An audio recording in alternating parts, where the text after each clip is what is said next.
नमस्कार दोस्तों, जय हिंद, जय भारत। मैं हूं CL Saini, CD RK Saini BEd classes में आप सभी का हार्दिक स्वागत है, अभिनंदन है।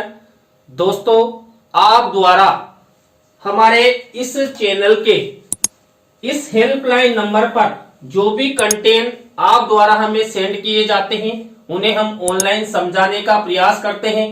दोस्तों, आज की लाइव क्लास के अंतर्गत हम meaning, definition and classification of motive यानी कि प्रेरक का अर्थ, परिभाषा एवं प्रेरक का वर्गीकरण, इसके बारे में हम आपको समझाएंगे। तो दोस्तों, आप सब बने रहें हमारे साथ, हमारे इस चैनल के साथ। और दोस्तों, यदि आप हमारे इस चैनल पर पहली बार आए हैं तो हमारे इस चैनल को सब्सक्राइब करें और पास ही बने बेल आइकन के बटन को जरूर दबावें। दोस्तों, यहाँ पर हम सबसे पहले प्रेरक का अर्थ कि प्रेरक क्या होते हैं, इस संबंध में विद्वानों में पर्याप्त मतभेद है। कुछ इनको जन्मजात या अर्जित शक्तियां मानते हैं, कुछ इनको व्यक्ति की शारीरिक या मनोवैज्ञानिक दशाएं मानते हैं और कुछ इनको निश्चित दिशाओं में कार्य करने की प्रवृत्तियां मानते हैं। दोस्तों, जो प्रेरक होते हैं, मोटिव होते हैं, इनके संबंध में विभिन्न विद्वानों के विभिन्न प्रकार के मत हैं। कोई इन्हें जन्मजात मानता है, कोई इन्हें अर्जित मानता है और कोई विद्वान इसे शारीरिक रूप से आवश्यकताओं के रूप में मानता है, तो कई इसे मनोवैज्ञानिक मानते हैं।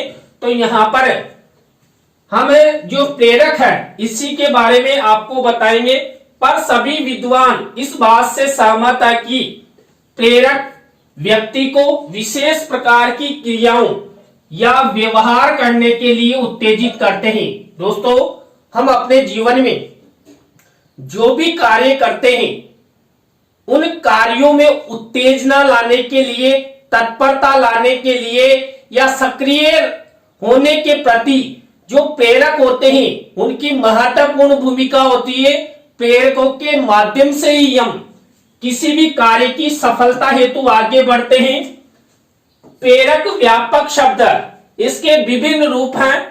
प्रेरकों को आवश्यकता, इच्छा, तनाव, स्वाभाविक स्थितियां, निर्धारित प्रवृत्तियां, रुचि, स्थायी उद्दीपक आदि नामों से भी पुकारा जाता है।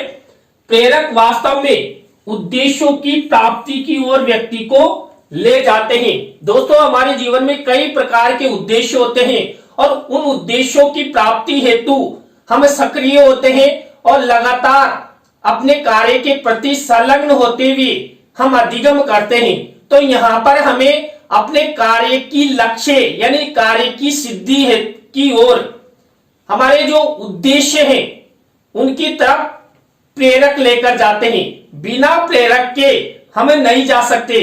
मान लीजिए हमें प्यास लग रही है और सामने पानी है, तो हमारी जो प्यास है ये हमें उस पानी के पास लेकर जा रही है। तो यहां पर प्यास एक चालक हुआ और इस प्यास नामक अभिप्रेरक के द्वारा हमें सक्रिय हुए और पानी पीने के लिए गए। तो यहां पर अभिप्रेरक उद्देश्यों की पूर्ति करते हैं और उद्देश्य की पूर्ति होने पर तृप्ति होती है। ब्लेयर, जोन्स व सिम्पसन ने प्रेरक के बारे में क्या बताया है? प्रेरक हमारी आधारभूत आवश्यकताओं से उत्पन्न होने वाली वे शक्तियां हैं जो व्यवहार को दिशा और उद्देश्य प्रदान करती है। दोस्तों, हमारे जीवन में कई प्रकार की आवश्यकताएं होती है। वो आवश्यकताएं हमारी शारीरिक भी हो सकती है, मनोवैज्ञानिक भी हो सकती है और सामाजिक भी हो सकती है। उन सब आवश्यकताओं की पूर्ति हेतु ये अभिप्रेरक शक्ति रूप में उत्पन्न होते हैं और व्यक्ति के व्यवहार को परिवर्तन करने हेतु या कार्य की सिद्धि हेतु उन्हें गति प्रदान करते हैं और उद्देश्यों के द्वारा व्यक्ति को उनकी आवश्यकताओं की पूर्ति के लिए तत्पर करते हैं। एलिस क्रो ने क्या कहा? प्रेरकों को ऐसी आंतरिक दशाएं या शक्तियां माना जा सकता है जो व्यक्ति को निश्चित लक्ष्यों की ओर प्रेरित करती है। दोस्तों, एलिस मोहदे ने निश्चित लक्ष्यों की ओर ले जाने वाली जो भी अभिप्रेरक होते हैं, मोटिव होते हैं, उनके माध्यम से क्या होता है, हमारे शरीर में कुछ आंतरिक दशाएं या शक्तियां उत्पन्न होती है जिसके तहत हम सक्रिय होते हैं और अपने कार्य या अपनी आवश्यकताओं की पूर्ति हेतु तत्पर होते हैं, सक्रिय होते हैं और उन्हें प्राप्त करने का प्रयास करते हैं। गेट्स व अन्य महोदय ने क्या कहा, प्रेरक प्राणी के भीतर की वे शारीरिक और मनोवैज्ञानिक दशाएं हैं जो उसे निश्चित विधियों के अनुसार कार्य करने के लिए प्रेरित करती है। देखिए दोस्तों, हम अपने जीवन में प्रेरित होते हैं, वो प्रेरकों के माध्यम से ही प्रेरित होते हैं। बिना प्रेरक के हमें कोई सा भी कार्य नहीं करते। देखिए, हमारे जीवन में कुछ उद्देश्य होते हैं कि हम आगे जाकर शिक्षक बनेंगे, डॉक्टर बनेंगे, इंजीनियर बनेंगे, तो हमारे वो प्रेरक हुए और उन प्रेरकों की प्राप्ति हेतु हम उद्देश्य बनाते हैं और लगातार उस कार्य की दिशा में संलग्न होते हुए निरंतरता बनाते हुए आगे बढ़ते हैं और उन लक्ष्यों को प्राप्त करने का प्रयास करते हैं। अब दोस्तों, हम आपसे चर्चा करते हैं यहाँ पर प्रेरकों का वर्गीकरण कि जो मोटिव है इनका क्लासिफिकेशन कैसे किया गया है। तो यहाँ पर विभिन्न प्रेरकों का विभिन्न विद्वानों द्वारा विभिन्न प्रकार से वर्गीकरण किया गया है। तो यहाँ पर देखिए, 3 प्रकार का वर्गीकरण यहाँ पर प्रेरकों का किया गया है। पहला तो मेस्लो के अनुसार वर्गीकरण किया गया है। तो मेस्लो ने क्या माना, जो प्रेरक होते हैं ये जन्मजात भी होते हैं और अर्जित भी होते हैं। यानी कि मेस्लो ने दो प्रकार के प्रेरक बताए हैं, जन्मजात और अर्जित। इसी तरह थॉमसन ने भी 2 प्रकार के प्रेरक बताए हैं, स्वाभाविक और कृत्रिम। इसके बाद गेरट ने 3 प्रकार के प्रेरक बताए हैं, जैविक, मनोवैज्ञानिक और सामाजिक। ये प्रेरकों का वर्गीकरण है। अब हम आपसे अलग अलग इनके वर्गीकरण के बारे में चर्चा करते हैं। तो दोस्तों, हम सबसे पहले मेस्लो के वर्गीकरण के बारे में बताएंगे। तो यहां पर मेस्लो ने प्रेरकों को 2 भागों में डिवाइड किया है, जन्मजात और अर्जित। तो यहां पर सबसे पहले जन्मजात प्रेरक क्या होते हैं। ये प्रेरक व्यक्ति में जन्म से ही पाए जाते हैं। इनको जैविक या शारीरिक प्रेरक भी कहते हैं, जैसे भूख है, प्यास है, काम है, निद्रा है, विश्राम है। ये हमारे शरीर में जन्मजात रूप से ये प्रेरक आते हैं। देखिए, भूख ये प्रकृति द्वारा, यानी कि जन्म के साथ ही जब बालक का जन्म होता है उसके तुरंत बाद बालक को भूख लगने लग जाती है और मां के गर्भ में भी बालक अपने विकास हेतु वहां पर नाभि के द्वारा पोषण ग्रहण करता है। तो जन्म होते हैं, यानी जन्मजात अभिप्रेरक माना गया है। भूख है, प्यास है। देखिए, हम पानी नहीं पिएंगे तो जी नहीं सकते, तो प्यास भी एक जन्मजात प्रेरक माना गया है। इसके बाद काम, यानी कि सेक्स, हमें सेक्स करते हैं। सेक्स के बारे में आप सब जानते हैं और सेक्स भी प्रत्येक मानव की मूलभूत जन्मजात आवश्यकता मानी गई है और जन्मजात प्रेरक इसे कहा गया है। इसके बाद निद्रा, यानी कि नींद लेना भी जन्मजात प्रेरकों की श्रेणी में आता है। इसके बाद विश्राम, रेस्ट करना, आराम करना।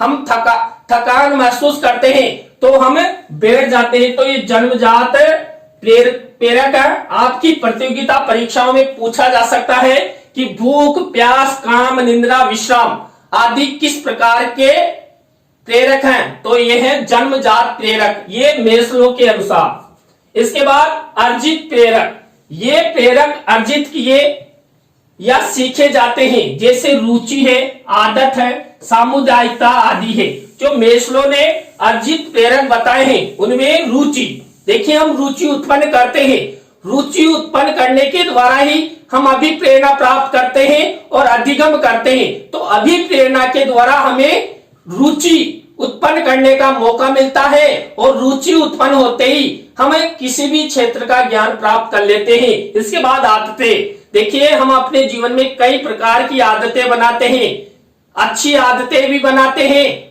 और गलत आदतें भी बनाते हैं। तो ये आदतें अर्जित प्रेरकों के रूप में मानी जाती है जिनके माध्यम से हम अभिप्रेरित होते हैं। इसके बाद सामुदायिकता, यानी कि समुदाय में रहना भी एक ये अर्जित प्रेरकों की श्रेणी में माना जाता है। यहाँ पर व्यक्ति समुदाय में रहता हुआ समुदाय के कार्यों को करता है और आगे बढ़ता है, अपना विकास करता है, क्योंकि समुदाय के बीच में रहने से मनुष्य का विकास हो जाता है। तो दोस्तों यहाँ पर रुचि, आदत और सामुदायिकता ये अर्जित प्रेरकों की श्रेणी में आते हैं। तो इस तरह मेस्लो ने जन्मजात और अर्जित दो प्रकार के प्रेरक बताए। इसके बाद थॉमसन ने भी जो प्रेरक हैं इनको दो भागों में डिवाइड किया है, स्वाभाविक और कृत्रिम। तो यहाँ पर देखिए सबसे पहले हम स्वाभाविक प्रेरकों के बारे में हम आपसे बताते हैं। नेचुरल मोटिव, ये प्रेरक व्यक्ति में स्वभाव से ही पाए जाते हैं, जैसे खेल है, अनुकरण है, सुझाव है, प्रतिष्ठा है, सुख प्राप्ति आदि है। दोस्तों यहाँ पर स्वाभाविक प्रेरकों की श्रेणी में खेल, अनुकरण, सुझाव, प्रतिष्ठा, सुख प्राप्ति आते हैं। दोस्तों हम अपने स्वभाव के अनुसार क्या करते हैं, खेल खेलते हैं। हमारी मर्जी होगी तभी हम खेल में रुचि लेंगे, हम किसी का अनुकरण करेंगे। देखिए हम स्वतः ही हमारे मन में ऐसे संवेग उत्पन्न होते हैं जिनके माध्यम से हम अनुकरण करने लग जाते हैं या किसी को सुझाव दे देते हैं या हमारे समाज में हमारी अच्छी प्रतिष्ठा हो, इस हेतु हम अपने आप कार्य करते हैं। कोई कहता नहीं है, अपने स्व विवेक से हम कार्य करते हैं। तो यहाँ पर खेल, अनुकरण, सुझाव, प्रतिष्ठा और सुख प्राप्ति ये स्वाभाविक प्रेरक माने गए हैं। इसके बाद कृत्रिम प्रेरक, यहाँ पर यह प्रेरक स्वाभाविक प्रेरकों के पूरक के रूप में कार्य करते हैं और व्यक्ति के कार्य या व्यवहार को नियंत्रित और प्रोत्साहित करते हैं, जैसे दंड, प्रशंसा, पुरस्कार, सहयोग और सामूहिक कार्य की प्रेरणा आदि ये कृत्रिम प्रेरक होते हैं। व्यक्तियों को और बालकों को अभिप्रेरित करने हेतु ये कृत्रिम प्रेरक अपनाए जाते हैं। मान लीजिए कोई बालक है, कक्षा 10 में उसे अच्छे अंकों से पास करवाना है, तो हम उसकी प्रशंसा करेंगे, प्रशंसा के साथ उसे पुरस्कार देने हेतु अभिप्रेरित करेंगे कि बेटा यदि आप कक्षा 10 में अच्छे अंकों से पास हो गए तो आपको पुरस्कार मिलेगा। ऐसे ही परिवारजन भी अपने अपने बालक बालिकाओं को मोटिव यानी अभिप्रेरित करते हैं कि आपने ये कार्य कर दिया तो 2 रुपए दिया जाएगा, आपने ये कार्य कर दिया तो 50 पैसे दिए जाएंगे। इस तरह यहाँ पर प्रशंसा, पुरस्कार के द्वारा भी अभिप्रेरित किया जाता है और ये कृत्रिम प्रेरकों की श्रेणी में आता है। हम देखिए एक दूसरे का सहयोग करते हैं, ये भी एक कृत्रिम अभिप्रेरक की श्रेणी में आता है। इसके बाद देखिए गेरट, दोस्तों गेरट मोदी ने अभिप्रेरकों के 3 प्रकार बताए हैं। देखिए यहाँ पर जैविक, मनोवैज्ञानिक और सामाजिक प्रेरक। यहाँ पर हम सबसे पहले आपको जैविक प्रेरकों के बारे में बताते हैं। तो जैविक प्रेरकों को शारीरिक प्रेरकों के रूप में जाना जाता है क्योंकि वे शारीरिक प्रणालियों पर आधारित होते हैं। हार्मोन, न्यूरोट्रांसमीटर, मस्तिष्क की संरचना इत्यादि अभिप्रेरणा के जैविक कारण होते हैं। अभिप्रेरणा की सबसे प्रारंभिक व्याख्या मूल प्रवृत्ति की अवधारणा पर निर्भर करती थी।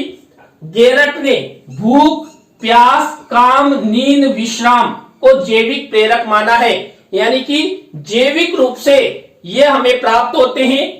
भूख है, प्यास है, काम है, निद्रा है और विश्राम है। इसके बाद दोस्तों जैविक प्रेरकों के बाद हम आपको बताते हैं कि मनोवैज्ञानिक प्रेरक क्या बताए गेरट ने। तो गेरट के अनुसार मनोवैज्ञानिक प्रेरक है। ये प्रेरक प्रबल मनोवैज्ञानिक दशाओं के कारण उत्पन्न होते हैं। गेरट ने इनके अंतर्गत संवेगों को स्थान दिया है, जैसे क्रोध, भय, प्रेम, सुख और आनंद। ये मनोवैज्ञानिक प्रेरक माने जाते हैं और इन्हीं के माध्यम से हम मोटिव होते हैं, अभिप्रेरित होते हैं और अपने कार्य की सिद्धि करते हैं। इसके बाद सामाजिक प्रेरक। तो गेरट ने सामाजिक प्रेरकों के बारे में क्या कहा है? ये प्रेरक सामाजिक आदर्शों, स्थितियों आदि के कारण उत्पन्न होते हैं और व्यक्ति के व्यवहार पर बहुत प्रभाव डालते हैं, जैसे आत्म सुरक्षा, आत्म प्रदर्शन, जिज्ञासा, रचनात्मकता आदि के द्वारा हम अभिप्रेरित होते हैं और अपने जीवन के जो लक्ष्य हैं, अपने जीवन की जो आवश्यकताएं हैं, शारीरिक तृप्तियां हैं, उनको पूर्ण करते हैं और इन प्रेरकों के माध्यम से आगे बढ़ने का प्रयास करते हैं, अच्छा अधिगम करते हैं, कार्य की सिद्धि करते हैं। तो दोस्तों, आज की लाइव क्लास के अंतर्गत हमने आपको प्रेरकों का अर्थ, प्रेरकों की परिभाषाएं और प्रेरकों का वर्गीकरण, इन 3 टॉपिकों के बारे में आपको बताया। और दोस्तों, यह टॉपिक आपकी प्रतियोगिता परीक्षाओं हेतु बहुत ही महत्वपूर्ण है। कई बार इसमें से प्रश्न आए हुए हैं। तो दोस्तों, आज की लाइव क्लास आपको कैसी लगी कमेंट्स में हमें जरूर बताएं। और दोस्तों, आप भी चाहते हैं कि सैनी सर द्वारा हमारे कंटेंट ऑनलाइन समझाए जाए, तो दोस्तों आप हमारे इस हेल्पलाइन नंबर पर हमसे जरूर कांटेक्ट करें। हम आपसे बातचीत करेंगे, तत्पश्चात आपके टॉपिकों को ऑनलाइन समझाने का प्रयास करेंगे। तो दोस्तों, आज की लाइव क्लास में बस इतना ही। न्यू लाइव क्लास के साथ हम आपसे फिर मिलेंगे CDRK सैनी B.Ed क्लासेज में। जय हिंद, जय भारत, राम राम साहब।